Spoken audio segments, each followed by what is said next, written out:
अस्सलामुअलैकुम dear students, welcome to my YouTube channel we you study with me. जी students, कैसे हैं आप सब? अल्लाह ताला से दुआ है कि आप सब खैरियत से हों। आज की अपनी इस वीडियो में मैं आपके साथ मैथ 101 के कुछ इंपॉर्टेंट एमसीक्यूज शेयर करने जा रही हूं और मुझे पूरी उम्मीद है कि इंशाल्लाह ये वीडियो आपके लिए फाइनल टर्म के लिए बहुत ज़्यादा हेल्पफुल रहेगी। तो वीडियो को फुल वॉच कीजिएगा और फिर जो भी क्यूरी हो आप मुझसे कमेंट बॉक्स में पूछ सकते हैं। चलिए वीडियो स्टार्ट करते हैं। आपका फर्स्ट एमसीक्यू है, what are the critical points of a function f of x. ठीक है, जो एक फंक्शन है एफ ऑफ एक्स, उसका क्रिटिकल पॉइंट जो है वो क्या होता है? Points where the slope of the tangent is zero और अनडिफाइंड। वो पॉइंट जहां पे स्लोप ऑफ टेंजेंट जीरो हो या अनडिफाइंड हो वो आपका क्रिटिकल पॉइंट होता है। नेक्स्ट चलते हैं, what theorem guarantees the existence of extrema for a continuous function on a closed interval. के आपके पास एक क्लोज्ड इंटरवल है तो उस पे इनमें से कौन सा थ्योरम जो है वो एक्सट्रीमा की एग्जिस्टेंस की गारंटी देता है? वो है एक्सट्रीम वैल्यू थ्योरम। नेक्स्ट है third MCQ, what is the absolute maximum value of a function. किसी भी फंक्शन की जो एब्सोल्यूट मैक्सिमम है वैल्यू वो कौन क्या होती है? उसमें करेक्ट आंसर है the largest y value on the entire domain. अब यहाँ पे मैंने कुछ इंपॉर्टेंट स्टेटमेंट्स आपके साथ यहाँ पे आपके लिए लिखती हैं कि अगर इस तरह से भी कोई एमसीक्यूज आपको आए तो आप बहुत इजीली अपने उस एमसीक्यूज को सॉल्व कर सकते हैं। ठीक है, कि एब्सोल्यूट मैक्सिमम और मिनिमम एक्चुअल में होते क्या है? ये हाईएस्ट और लोएस्ट वैल्यू होती है किसकी? फंक्शन की over the entire domain. Domain आपको पता है इनपुट को कहते हैं। अब एब्सोल्यूट मैक्सिमम के लिए भी मैंने यहाँ अलग से आपके लिए ये डेफिनेशन लिख दी है और एब्सोल्यूट मिनिमम के लिए भी अलग से डेफिनेशन मैंने यहाँ लिख दिया, ताकि इनमें से अगर इस स्टेटमेंट के साथ आपको कोई एमसीक्यू जो है वो आ जाए तो आप बहुत इजीली अपना जो राइट आंसर है उसको सिलेक्ट कर सकेंगे। ठीक है, और नेक्स्ट में यहाँ पे ये देखिए, जो ये स्टेटमेंट मैंने आपको प्रोवाइड की है इस तरह से मोस्टली वैसे आपको एमसीक्यूज जो है वो मोस्टली इस तरह से भी आता है। तो आपने याद रखना है कि एफ ऑफ सी जो है वो ग्रेटर देन इक्वल हो एफ ऑफ एक्स से। अब सी यहाँ पे आपको पता है कांस्टेंट है, कोई भी नंबर होता है, तो ये अगर ग्रेटर हो एफ ऑफ एक्स से तो जो आपके पास जो आंसर होगा वो यानी कि वो एब्सोल्यूट फंक्शन होगा वो एब्सोल्यूट मैक्सिमम होगा। और अगर less than equal to f of x हो तो फिर आपके पास जो फंक्शन है वो एब्सोल्यूट मिनिमम होगा। ये इंपॉर्टेंट कुछ स्टेटमेंट्स थी, मैंने इस एमसीक्यूज के साथ ही यहाँ पे लिख दी हैं ताकि आप लोगों को जो आपका पॉइंट है वो क्लियर हो जाए और इनमें से अगर कोई आपको एमसीक्यूज आए तो आप बहुत इजीली उसको सॉल्व कर सकें। ठीक है, नेक्स्ट चलते हैं, what is the first step in finding absolute extrema on a closed interval. Closed interval पे एब्सोल्यूट एक्सट्रीमा को फाइंड करने के लिए जो फर्स्ट स्टेप होता है वो क्या होता है कि आप सबसे पहले क्या करते हैं? डेरिवेटिव लेते हैं। तो आंसर ए जो है वो करेक्ट है, take the derivative of the function. Next चलते हैं, what is the local minimum. Local minimum के लिए भी यहाँ पे मैंने आपको डेफिनेशन प्रोवाइड कर दिया कि लोकल मिनिमम क्या होता है? A point with in an interval eight which the function has minimum value. ठीक है, जहाँ पे फंक्शन की मिनिमम वैल्यू होती है वो उसका लोकल मिनिमम कहलाता है।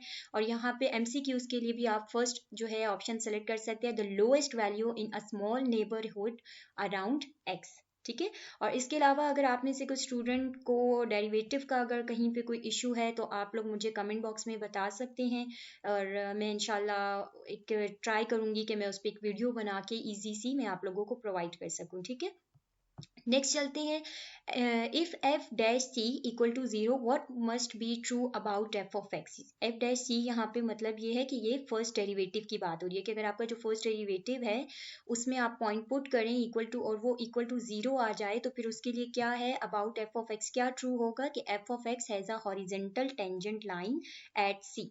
ठीक है, इसके बाद है if f dash x greater than zero, कि अगर आपके पास फंक्शन गिवन है और आप उसका डेरिवेटिव ले रहे हैं और वो ग्रेटर देन जीरो आ जाए तो वो क्या होगा? इंक्रीजिंग होगा, डिक्रीजिंग होगा, कनकेव अप या कनकेव डाउन? तो राइट ऑप्शन है कनकेव अप। ग्रेटर हो तो कनकेव अप और लेस देन हो तो कनकेव डाउन। नेक्स्ट चलते हैं, function has a relative maximum at x equal to c if. अब आपका जो फंक्शन है आपके वो रिलेटिव मैक्सिमम कब होता है सी पर? जब आपके पास ये वाली जो स्टेटमेंट है ये हो। ठीक है, कि आपका जो f dash c equal to zero हो और डबल डैश डबल प्राइम, इसका प्राइम वैसे इसे कहते हैं कि आपके पास ये डबल डैश का मतलब ये है कि ये सेकंड डेरिवेटिव है और ये आपके पास फर्स्ट डेरिवेटिव है। ठीक है, एफ प्राइम सी भी इसको कहते हैं, f prime c, f double prime, इस तरह से भी कहते हैं। तो इसके लिए ये स्टेटमेंट जो है वो ट्रू होनी चाहिए। नेक्स्ट चलते हैं 9 MCQ, which of the following is necessary for finding extrema using derivative. तो ये जो तीनों ऑप्शंस हैं ये इसमें ज़रूरी है कि कंटिन्यूटी भी हो, डिफरेंशियबिलिटी भी हो और क्रिटिकल पॉइंट भी a b within a b होना चाहिए। तो ऑल ऑफ द अबव इसका राइट आंसर है। नेक्स्ट चलते हैं what is a saddle point in multivariable calculus. कि सैडल पॉइंट क्या होता है, जहाँ पे ना आपका फंक्शन मैक्सिमम हो ना मिनिमम हो, ठीक है, point that is neither maximum nor minimum. Student, अगर आप मेरे चैनल पर न्यू हैं तो प्लीज़ मेरे चैनल को सब्सक्राइब कर दीजिए, वीडियो अच्छी लगे तो लाइक भी ज़रूर कर दिया करें और शेयर भी किया करें। नेक्स्ट है Newton's method is used for. किसके लिए यूज होता है? Finding approximate roots of a function. Right option ये है। What is the formula for Newton's method. Newton methods के लिए हम ये वाला फार्मूला अप्लाई करते हैं। ये इस तरह के एमसीक्यूज आपके पेपर में बहुत ज़्यादा आते हैं, तो इनको बहुत अच्छे से आप लोगों ने अपने माइंड में रखना है। फार्मूलाज लाजमी आप लोग याद किया करें, क्योंकि फार्मूला से रिलेटेड जो है वो एमसीक्यूज ज़्यादा आते हैं पेपर में, ठीक है। इसके बाद है which theorem states that if f of a equal to f of b and f of x is continuous and differentiable then f dash c equal to 0। ये स्टेटमेंट किसकी है? ये रोल्स थ्योरम की स्टेटमेंट है। और यहाँ पे मैं आपको बता दूं कि आपने Rolle's theorem, mean value theorem, इनकी स्टेटमेंट दोनों की आपने बहुत अच्छे से प्रिपेयर करनी है, बहुत अच्छे से इनको माइंड में रखना है, क्योंकि इन दोनों में से लाजमी एक एमसीक्यूज आपसे पेपर में पूछा जाता है कि ये पॉइंट्स किसके हैं या इसके लिए कौन सी कंडीशंस हैं, ठीक है। तो आपने इसको अच्छे से प्रिपेयर करना है। नेक्स्ट 14 है Rolle's theorem guarantees. Rolle's theorem की जो है वो किस चीज़ की, मतलब थ्योरम में किस चीज़ की गारंटी है, या रोल्स थ्योरम क्या है? तो f dash c equal to 0, ये मस्ट कंडीशन होनी चाहिए, ठीक हो गया। इसके बाद नेक्स्ट चलते हैं what additional condition does the mean value theorem impose compare the Rolle's theorem. तो आपको पता है मीन वैल्यू थ्योरम और रोल्स थ्योरम की कुछ कंडीशंस जो है वो सेम है, बस कुछ एडिशनल भी हैं या नहीं, तो वो इन्होंने पूछा है कि कौन सी एडिशनल है या क्या एडिशनल है, तो इसमें आएगा नन दे आर आइडेंटिकल, ठीक है। Which of the following function satisfies Rolle's theorem on a b. Option B इसका करेक्ट है, f of x equal to sine x on 0 pi. What does the mean value theorem guarantee? इसका option a correct है, the slope of tangent equals the average slope somewhere on AB। ये mean value theorem, Rolle's theorem को अपने hand out से बहुत अच्छे से prepare कीजिएगा। बहुत से एमसीक्यूज इन दोनों में से आते हैं और इवन के शॉर्ट क्वेश्चंस भी आते हैं और सम टाइम आपको लॉन्ग क्वेश्चन भी यहाँ से आता है। तो ये बहुत इंपॉर्टेंट टॉपिक है आपके। Newton's method fails if f of x is 0 at some iteration, ठीक है। कि आपके पास जो न्यूटन मेथड है, ये न्यूटन मेथड वाला भी इंपॉर्टेंट टॉपिक है। फाइनल टर्म के लिए ये बहुत इंपॉर्टेंट टॉपिक है जो मैं आपको बता रही हूँ। इनके बहुत अच्छे से लेक्चर्स भी लीजिए, अच्छे से हैंड आउट से प्रिपेयर करें इनको। इनमें से शॉर्ट लॉन्ग MCQ सब आते हैं questions. The mean value theorem applies. Mean value theorem किस पे अप्लाई होता है? डिफरेंशिएबल एंड कॉन्टिन्यूस फंक्शन के लिए, ठीक है। ये भी आपने बहुत अच्छे से याद रखना है। और स्टूडेंट, अगर आप में से वो स्टूडेंट जिनका प्रोजेक्ट है, वो अगर प्रोजेक्ट बनवाना चाह रहे हैं तो ज़रूर कांटेक्ट करें। इंशाल्लाह बहुत अच्छे से आपको प्रोजेक्ट आपका प्रिपेयर करके दिया जाएगा। नेक्स्ट चलते हैं what is the key idea behind Newton's method. Option 1 है using tangent line to approximate root. The process of integration is use to. Integration का जो प्रोसेस है वो calculate the area under a curve के लिए use होता है। Next है what is the indefinite integral of x power n, ठीक है। यहाँ पे इट मीन्स कि जो x की पावर n है इसका आपसे इंटीग्रेशन आपसे पूछी गई है, तो आपको पता है डेरिवेटिव इसका क्या होता है। पावर नीचे आती है, पावर में से आप क्या करते हैं 1 माइनस करते हैं और पावर के विदाउट पावर आप उसका दोबारा डेरिवेटिव लेते हैं। लेकिन इंटीग्रेशन में हम क्या करते हैं कि x के ऊपर पावर है तो यहाँ पे पावर में 1 ऐड करेंगे और सेम वही पावर आप डिवाइड में लिख देंगे, प्लस आपके पास c आ जाएगा इंटीग्रेशन का साइन जब आपके पास रिमूव होता है, ठीक है। नेक्स्ट चलते हैं integration is the reverse process of differentiation. What is the integral of e की पावर x। तो ये याद रखिएगा कि डेरिवेटिव भी e की x का डेरिवेटिव भी e की पावर x ही होता है और इंटीग्रल में भी हमारे पास e की पावर x ही होता है, ठीक है। प्लस आपके पास c जो है वो कांस्टेंट आ जाता है जब आप इंटीग्रेशन का साइन हटाते हैं। What is the geometric interpretation of integration area under a curve, क्योंकि इंटीग्रेशन जो है वो एरिया अंडर कर्व जो है वो फाइंड के लिए होती है, ठीक है। What does the integral symbol r represent. Anti derivative को r जो है वो एंटी डेरिवेटिव को रिप्रेजेंट करता है। 27 MCQ है what is the indefinite integral of x की पावर 2 फ्रॉम 0 to 2, तो इसमें ऑप्शन जो है वो 8/3 आपका राइट ऑप्शन आ जाएगा। नेक्स्ट चलते हैं, आपके पास इट मीन्स कि यहाँ पे सबसे पहले आप इसका इंटीग्रल लेंगे, x की पावर 2 है ना, तो इसका इंटीग्रल लेंगे, जिसमें इंटीग्रल में मैंने अभी आपको ऊपर बताया है कि 2 की पावर 2 है, इसमें 1 ऐड करेंगे और सेम वही चीज़ आप नीचे डिवाइड में लिख देंगे। जब इंटीग्रेशन कर लेंगे उसके बाद फिर आपने उसमें लिमिट्स पुट करनी है 0 और 2, ठीक है। तो आफ्टर सॉल्व करने के बाद आपके पास ये 8/3 जो है ये करेक्ट ऑप्शन आपके पास आएगा। Which rule is use for integration by substitution? Chain rule use होता है। What does the constant? Rules आपने बहुत अच्छे से याद करने हैं, इंटीग्रेशन के भी और डेरिवेटिव के भी। रूल्स के अबाउट भी MCQs आते हैं और क्वेश्चन भी आपका तभी सॉल्व होगा जब आपको ये रूल्स अच्छे से याद होंगे डेरिवेटिव के, ठीक है, और इंटीग्रेशन के भी। What does the constant of integration C represent? Any arbitrary constant, ठीक है। इंटीग्रेशन में अभी मैंने आपको बताया कि जब इंटीग्रेशन का साइन रिमूव करते हैं तो वहां पे C जो है वो प्रोड्यूस होता है। What is the integral of sine x? Sine x का इंटीग्रल क्या होता है? माइनस कॉज x, यानी कि इंटीग्रेशन क्या होती है साइन x की? Cause x। इसके अलावा स्टूडेंट मैं अपने चैनल पे ये बाकी सीरीज भी प्रोवाइड कर रही हूँ, आप लोग जरूर देखिएगा। लेक्चर वाइज MCQ सीरीज है, पार्ट 301 की, इंग्लिश 101 की, फाइनल टर्म की भी, मिड टर्म की भी, काफ़ी इंशाल्लाह आपको हेल्प हो जाएगी। एक चीज़ की जो इस्लामियात 202 की मेरे चैनल पे सीरीज़ मैंने प्रोवाइड की है वो अब ओल्ड हो चुकी है, बिकॉज कि आपका जो इस्लामियात 202 का ये है सब्जेक्ट, ये चेंज हो चुका है, ठीक है। तो प्लीज़ आप इसको प्रिपेयर मत करें। और सोशियोलॉजी 101 का जो है वो वीडियोज़ मेरी आपके लिए 50% जस्ट हेल्पफुल रहेंगी अब, बिकॉज कि इसका भी सिलेबस आपका 50% अपडेट हो चुका है, ठीक है। तो मोस्टली स्टूडेंट अभी भी इसको देखते हैं, तो मैंने कहा है कि ये अब ओल्ड हो चुकी है, इसलिए प्लीज़ आप लोग अब इन इस्लामियात 202 की स्पेशली इन वीडियोस को प्रिपेयर बिल्कुल मत करें, ठीक है। सॉरी यहाँ पे थोड़ा सा गैप है। नेक्स्ट चलते हैं, आपके MCQs हैं यहाँ पे अभी जी।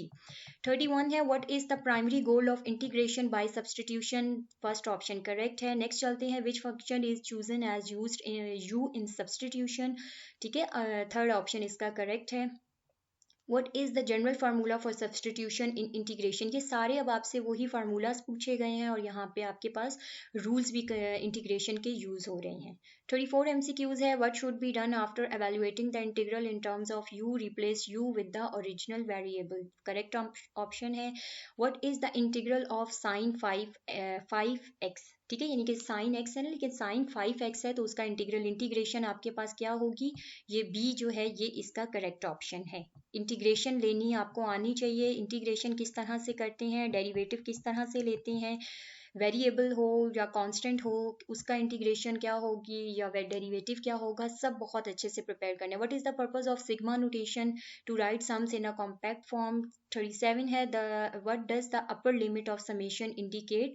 लार्जेस्ट टर्म को इंडिकेट करता है, ठीक है। What is the sum of the squares of the first 5 positive integers in sigma notation? Option a जो है वो इसका करेक्ट है। नेक्स्ट है 39 MCQs, which variable is commonly used as the summation index? के यूज करते हैं। If the summation index starts at 2 and ends at 4, what is the sum of 2k? तो इसका जो है वो आंसर होगा 14। नेक्स्ट चलते हैं, by how is the area under a curve approximated? By dividing it into rectangles, ठीक है। ऑप्शन ए जो है वो इसका करेक्ट ऑप्शन है। What happens as the number of subinterval increases? Option c correct है। What is the width of each subinterval in a regular partition of a b minus a divided by n होता है subinterval के लिए formula. What is the mid point rule used for approximating integral using mid points? ठीक है, mid point rule जो है वो किसके लिए यूज होता है, ये चीज बतानी है। What is the formal definition of area under curve? Option b और ए दोनों इसमें करेक्ट होंगे आपके पास, ठीक है। नेक्स्ट चलते हैं। अच्छा, इसके अलावा आप लोगों ने अगर स्टूडेंट किसी ने सेशन लेने हो मैथमेटिक्स के सब्जेक्ट्स के, कोई भी सब्जेक्ट है मैथमेटिक्स का या CS 101, इंग्लिश 101 शॉर्ट प्रिपरेशन के लिए फाइनल टर्म की या मिड टर्म की, तो आप लोग ज़रूर कांटेक्ट करिए, नंबर ऊपर आपके पास गिवन है। What is the key property of definite integral? They depends on the limit of integration. What does the definite integral represent for a positive function? B option correct है। Which property of definite integral involves reversing the limits? Reversing reversal property आपके पास ये होती है option C, ठीक है। Reversal देखिए, एक पॉजिटिव एक नेगेटिव के साथ, तो ये होगी आपके पास रिवर्सल। वीडियो ज़्यादा लेंथी ना हो इसलिए मैं थोड़ा स्पीडली इस चीज़ को लेके चल रही हूँ, लेकिन इंशाल्लाह ये MCQs आपके लिए बहुत ज़्यादा हेल्पफुल रहेंगे। फुल फाइल को आप अच्छे से प्रिपेयर कीजिएगा, ठीक है। What is the integral of x square from 0 to 2 8/3। ऊपर हमने ये MCQs देखा है। What is the width of partition in the interval 0 1 with n rectangles 1/n होता है। What does the first fundamental theorem of calculus state। Option B जो है वो इसका करेक्ट आंसर है। 52 MCQ है। If f of x is an anti derivative of f of x then आपके पास जो फंक्शन है वो किसके इक्वल होगा, f of b minus f of a के, ठीक है। एंटी डेरिवेटिव आपको पता है इंटीग्रेशन को कहते हैं। What does the first fundamental theorem evaluating definite integral. Next है आपके पास 54। What is the integral of 2x from 1 to 3। ये मैंने आपको बता दिया तरीका कि आपने सबसे पहले आप जैसे आपके पास यहाँ पे 2x है, इसकी पहले आप इंटीग्रेशन करेंगे। इंटीग्रेशन करने के बाद आपने उसमें पॉइंट्स पुट करने हैं, ठीक है, लिमिट्स पुट करनी है। ये आपके पास एक्चुअल में लिमिट दी हुई है 1 और 3, अपर लिमिट और लोअर लिमिट अपर लिमिट आपने पुट करनी है। तो आंसर आपके पास 10 आ जाएगा। What is the relationship between definite and indefinite integral. Option B इसका करेक्ट ऑप्शन है। नेक्स्ट चलते हैं, अभी आपके MCQs नंबर देखते हैं। यहाँ पे थोड़ा सा आई थिंक गैप आ गया है, वेट होल्ड कीजिए।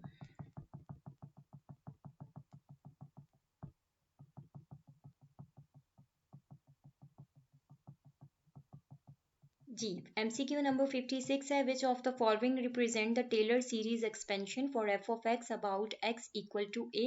ऑप्शन बी जो है वो इसका करेक्ट है। यही फार्मूला है, अपने हैंड आउट्स में आप लोग देखिए। और ये भी जो आपका टॉपिक है टेलर सीरीज का, ठीक है, ये भी बहुत ज़्यादा टेलर सीरीज मैक्लैरेन सीरीज ये मोस्ट इंपॉर्टेंट टॉपिक है। The interval of convergence for a power series is determined by ratio test root test, दोनों से हम कन्वर्जेंस जो है वो पावर सीरीज की फाइंड कर सकते हैं। The work done by a variable force f of x over a b is calculated as. Option B जो है वो इसका करेक्ट आंसर है। नेक्स्ट चलते हैं 59 पे। The formula for the volume of a solid of revolution using the disc method is. आपके पास जो राइट ऑप्शन है वो इसका ए होगा, ठीक है। इसके बाद नेक्स्ट आपका MCQ है। The second fundamental theorem of calculus states that. Option a correct है। अ सीरीज आपके पास सीरीज दी हुई है, ये कन्वर्जेंस कब होगी, कन्वर्ज कब करेगी, एब्सोल्युटली जब आपके पास ऑप्शन ए इसका करेक्ट आंसर है कि आपके पास जो ए एन है वो कन्वर्ज करे, मॉड ए एन, ठीक है। L'Hospital rule is applicable, कब एप्लीकेबल होता है, जब आपके पास 0/0 या फिर ∞/∞ की फॉर्म हो तो ली हॉस्पिटल रूल लगाते हैं। और ली हॉस्पिटल रूल के भी आपका बहुत इंपॉर्टेंट है, इसका क्वेश्चन भी लाजमी आता है और MCQ में भी। ली हॉस्पिटल रूल के अकॉर्डिंग आपको पता है कि आप न्यूमिरेटर का अलग जो है वो डेरिवेटिव लेते हैं और डिनोमिनेटर में अलग आप डेरिवेटिव लेते हैं, ठीक है। ये होता है L'Hospital rule. The Taylor series expansion for e की power x about x equal to 0। आपके पास राइट ऑप्शन टेलर सीरीज में इसका आंसर आपने बताना है, तो आपके पास ऑप्शन ए जो है वो इसका करेक्ट है। द इम्प्रॉपर इंटीग्रल आपके पास क्या होती है, कन्वर्जेस टू 1 होती है। The convergence of alternating series depends on, आपके पास क्या है, a n is decreasing and limit n approaches infinity a n equal to 0, ठीक है। नेक्स्ट चलते हैं। For a function f of x f dash x greater than 0 in an interval implies, इसका right option है f of x is increasing.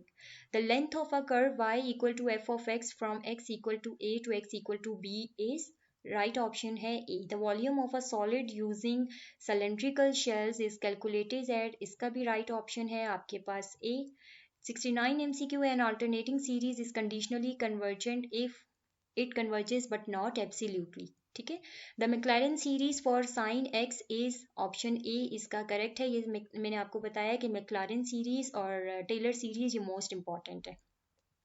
Next है the Maclaurin series for cos x equal to, आपके पास जो इसका right option है वो ए है। जी स्टूडेंट, वीडियो होगी आपकी एंड, उम्मीद करती हूँ वीडियो आपको अच्छी लगी होगी। मिलते हैं नेक्स्ट वीडियो में, अल्लाह हाफिज़।